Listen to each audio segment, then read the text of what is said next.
Audiobook do Livro dos Espíritos. Primeira parte, capítulo 4.1. Seres orgânicos e inorgânicos, questões 60 a 67.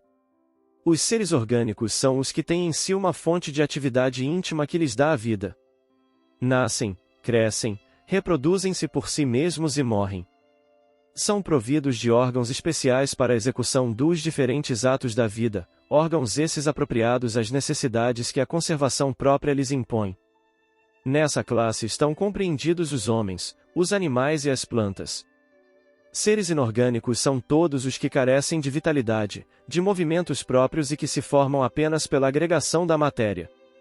Tais são os minerais, a água, o ar, etc. 60. É a mesma força que une os elementos da matéria nos corpos orgânicos e nos inorgânicos.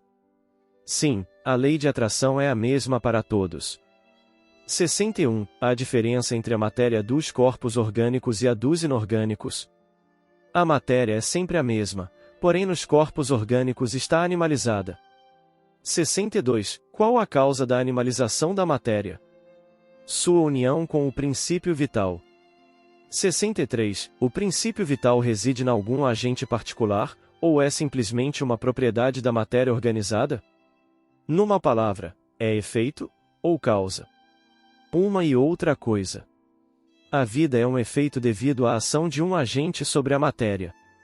Esse agente, sem a matéria, não é a vida, do mesmo modo que a matéria não pode viver sem esse agente. Ele dá a vida a todos os seres que o absorvem e assimilam.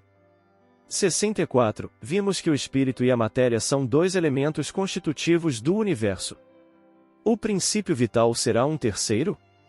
É, sem dúvida, um dos elementos necessários à constituição do universo, mas que também tem sua origem na matéria universal modificada. É, para vós, um elemento, como o oxigênio e o hidrogênio, que, entretanto, não são elementos primitivos, pois que tudo isso deriva de um só princípio.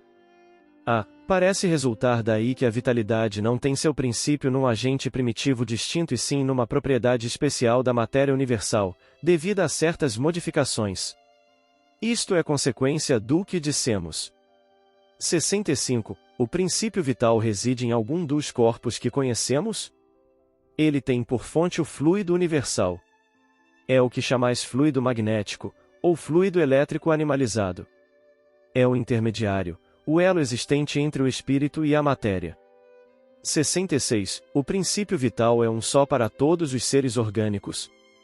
Sim, modificado segundo as espécies. É ele que lhes dá movimento e atividade e os distingue da matéria inerte, porquanto o movimento da matéria não é a vida. Esse movimento ela o recebe, não o dá. 67. A vitalidade é atributo permanente do agente vital, ou se desenvolve tão só pelo funcionamento dos órgãos. Ela não se desenvolve senão com o corpo. Não dissemos que esse agente sem a matéria não é a vida? A união dos dois é necessária para produzir a vida.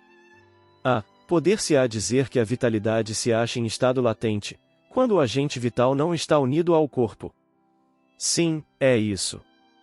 O conjunto dos órgãos constitui uma espécie de mecanismo que recebe impulsão da atividade íntima ou princípio vital que entre eles existe.